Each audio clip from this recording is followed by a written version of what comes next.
नमस्कार दोस्तों, आप सभी का हमारे एमडीएस न्यूज चैनल में स्वागत है। दोस्तों, आज हम बात करेंगे 6 दिसंबर के सभी मुख्य समाचारों और तमाम बड़ी खबरों के बारे में। दोस्तों, अगर आप हमारे चैनल पर नए हैं तो प्लीज चैनल को सब्सक्राइब करके बेल आइकन को भी दबा दें, जिससे आप सभी तक सभी ताज़ा खबरें जल्द ही पहुंचा सके।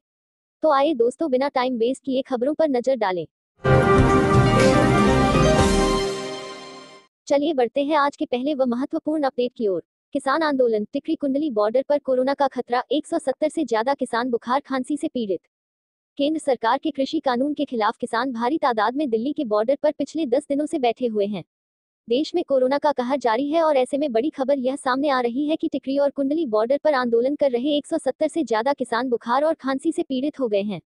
यहाँ लगे कैंपों में हजारों किसान दवा भी ले रहे हैं। सरकार की बार बार अपील के बावजूद किसान कोरोना टेस्ट नहीं करवा रहे हैं, जबकि अब तक टिकरी बॉर्डर पर बीमारी से 3 किसानों की मौत हो चुकी है।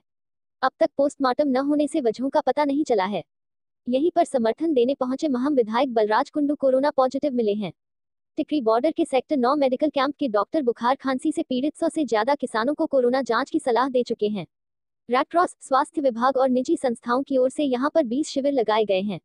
वहीं कुंडली बॉर्डर पर 947 किसानों की स्क्रीनिंग हुई है, जिसमें से करीब 70 बुखार से पीड़ित मिले हैं। नोएडा में पुलिस ने काटे 70,000 के चालान। नोएडा में मास्क न पहनने पर कटा 694 लोगों का चालान, पुलिस ने वसूले 70,000 रुपए। दिल्ली से सटे नोएडा में मास्क न पहनने वाले लोगों के खिलाफ पुलिस सख्त रुख अपना रही है। पुलिस ने ऐसे लापरवाह लोगों के खिलाफ कार्रवाई की है। नोएडा पुलिस ने शुक्रवार को बिना मास्क पहने सार्वजनिक स्थान पर घूमने वाले 694 लोगों का चालान काटा है। जुर्माने के तौर पर पुलिस ने लोगों से 69,800 रुपये वसूल किए हैं। पुलिस कमिश्नर आलोक सिंह के मीडिया प्रभारी ने बताया कि कोरोना वायरस संक्रमण को रोकने के लिए गौतम बुद्ध नगर पुलिस लगातार कार्रवाई कर रही है।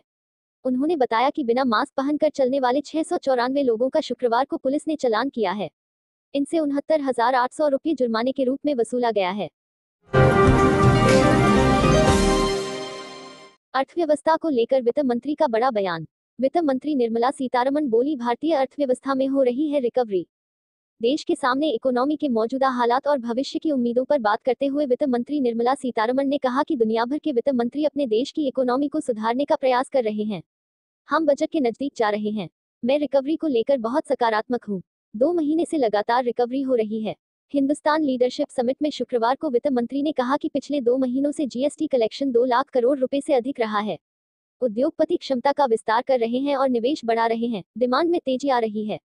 कीमतों में सीजनल बढ़त। वित्त मंत्री ने कहा कि मुद्रास्फीति को लेकर मैं चिंतित नहीं हूं। कीमतों में सीजनल उतार चढ़ाव हो रहा है। सरकार कीमतों में बदलाव पर नजर रख रही है और सप्लाई में बाधा को दूर करने को सतर्क है। खाद्य पदार्थों की चीजों की कीमतों में जल्द गिरावट आने की उम्मीद है। चीन के आर्टिफिशियल सन को लेकर बड़ी खबर सामने आई है। सूर्य से 10 गुना ज्यादा गर्म हो सकता है चीन का यह खास एनर्जी रिएक्टर, पहली बार हुआ संचालन। चीन ने दक्षिण पश्चिमी सिचुआन प्रांत में मौजूद न्यूक्लियर फ्यूजन रिएक्टर का पहली बार संचालन किया। चीनी मीडिया ने शुक्रवार को यह जानकारी दी है। खास बात है कि अपने ऊंचे तापमान की क्षमता के चलते इस रिएक्टर को आर्टिफिशियल सन यानी कृत्रिम सूर्य भी कहा जाता रहा है। खास बात है कि इस डिवाइस के तैयार होने से चीन के न्यूक्लियर पावर शोध में काफी मदद मिलेगी। इस रिएक्टर का नाम है HL-2M रिएक्टर। यह चीन का सबसे बड़े और आधुनिक nuclear fusion experimental research device है। वैज्ञानिकों ने उम्मीद जताई है कि यह डिवाइस स्वच्छ ऊर्जा स्रोत को पूरी तरह खोल सकती है। चीन के अखबार पीपुल्स डेली के अनुसार यह डिवाइस गर्म प्लाज्मा हॉट प्लाज्मा को मिलाने के लिए ताकतवर मैग्नेटिक फील्ड का इस्तेमाल करती है। यह सूर्य की कोर से औसत 10 गुना ज्यादा गर्म हो सकता है। रेल यात्रा करने वालों के लिए महत्वपूर्ण खबर। रेल यात्री ध्यान दें, रेलवे ने आज फिर कैंसिल कर दी कई ट्रेनें। यहां चेक करें अपनी गाड़ी का स्टेटस। किसानों का आंदोलन, फार्मर्स प्रोटेस्ट लगातार जारी रहने की वजह से इंडियन रेलवे ने कई ट्रेनें कैंसिल करने का निर्णय लिया है। वहीं कुछ ट्रेनों के रूट में भी बदलाव किया है। अगर आपने कहीं भी सफर का प्लान बनाया है तो निकले से पहले अपनी ट्रेन का स्टेटस जरूर चेक कर ले। बता दें कि किसान नेता और सरकार के बीच में हाल ही में बैठक हुई है, लेकिन बैठक के बाद भी कोई हल नहीं निकला है, जिसकी वजह से किसानों का आंदोलन अभी भी जारी है। कैंसिल की गई ट्रेनों की लिस्ट नीचे डिस्क्रिप्शन दी गई है। चलिए बढ़ते हैं अगले बड़े अपडेट की ओर। इंडिया vs ऑस्ट्रेलिया को लग सकता है बड़ा झटका, कप्तान एरॉन फिंच के अगले मैच में खेलने पर सस्पेंस। भारत के खिलाफ पहला T20 मैच हारने के बाद ऑस्ट्रेलिया के लिए अच्छी खबरें नहीं आ रही है। कप्तान एरॉन फिंच घायल हो गए हैं। ऐसे में उनके अगले मैच में खेलने को लेकर कोई गारंटी नहीं है। कैनबरा में खेले गए पहले मैच में फिंच फील्डिंग करते हुए घायल हो गए थे। उन्हें हिप इंजरी हुई है। फिलहाल उनके स्कैन की रिपोर्ट का इंतजार किया जा रहा है। इस बीच ऑस्ट्रेलिया ने भारत के खिलाफ बाकी बचे 2 मैचों के लिए ऑफ स्पिनर नाथन लायन को टीम शामिल कर लिया है। फिंच का खेलना मुश्किल। मीडिया रिपोर्ट्स के मुताबिक फिंच को वही इंजरी हुई है जो डेविड वार्नर को हुई थी। यूपी से बड़ी खबर सामने आई है। यूपी में 69,000 शिक्षकों को मिलेगी सरकारी नौकरी, सीएम योगी ने वितरण किए नियुक्ति पत्र। लंबे समय से अटकी हुई 69,000 शिक्षक भर्ती शनिवार को औपचारिक तौर पर पूरी हो गई।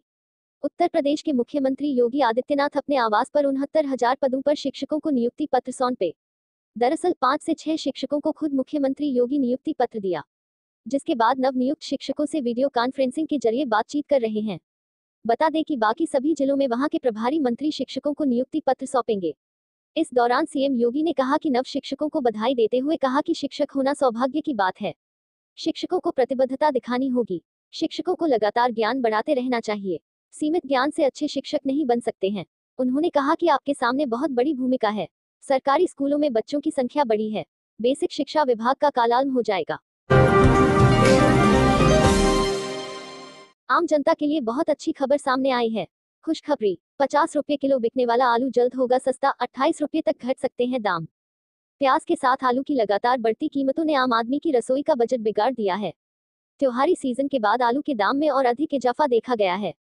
ज्यादातर शहरों में आलू 50 रुपये किलो बिक रहा है, लेकिन अब जल्द ही आसमान छू रही कीमतों में राहत मिलने की उम्मीद है। इसकी सबसे बड़ी वजह पश्चिम बंगाल से सप्लाई बढ़ना है। हालांकि पश्चिम बंगाल में भी यह अभी 50 रुपये किलो बिक रहा है। वहीं बिहार के दरभंगा जिले में कीमत 45 रुपये, उत्तर प्रदेश के इलाहाबाद में यह 45 रुपये और दिल्ली एनसीआर में आलू 50 रुपये किलो बिक रहा है।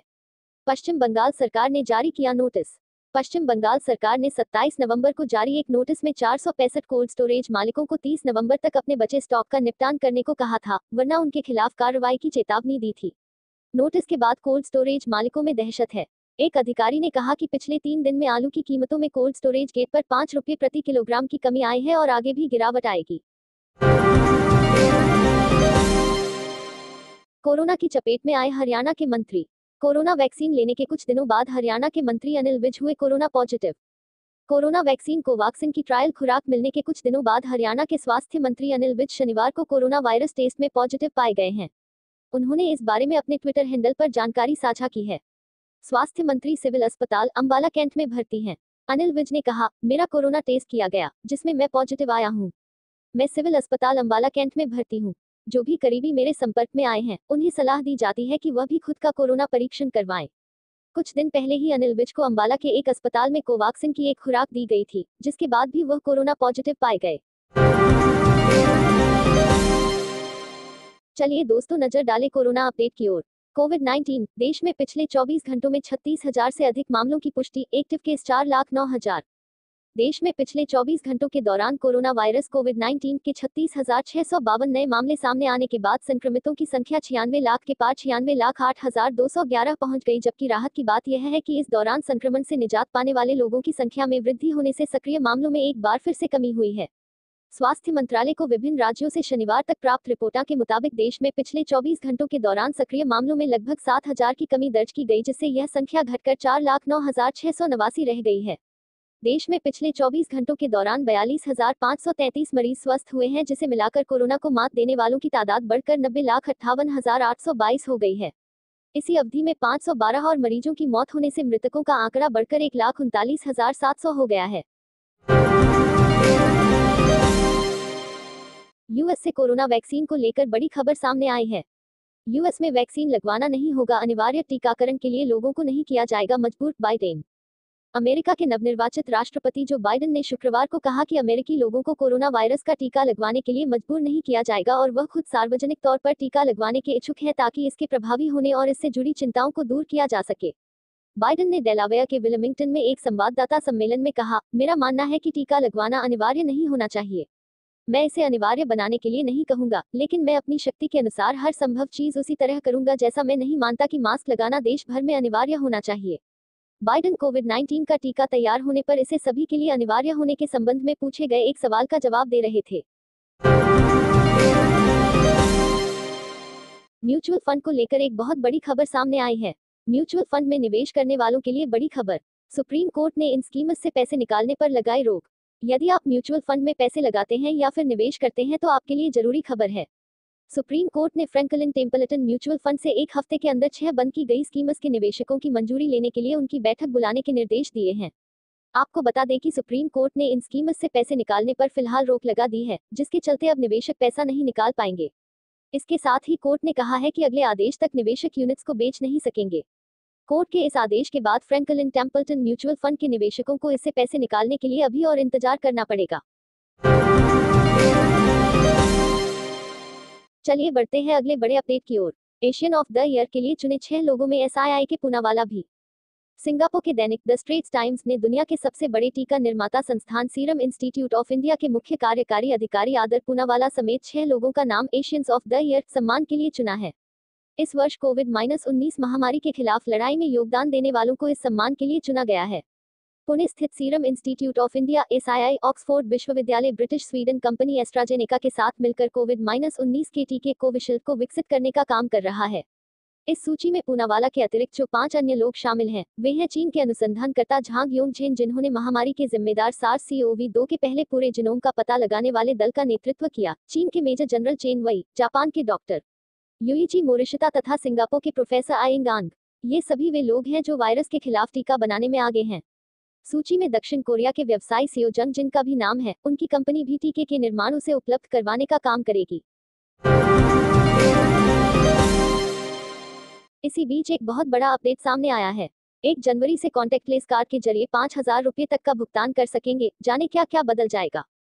कोरोना काल में देश में डिजिटल भुगतान का चलन बढ़ा है, इसलिए इसे और बढ़ावा देने के मकसद से केंद्रीय बैंक ने अगले साल 1 जनवरी से कॉन्टैक्टलेस कार्ड के जरिए भुगतान की सीमा बढ़ाकर 5,000 रुपये करने का फैसला लिया है।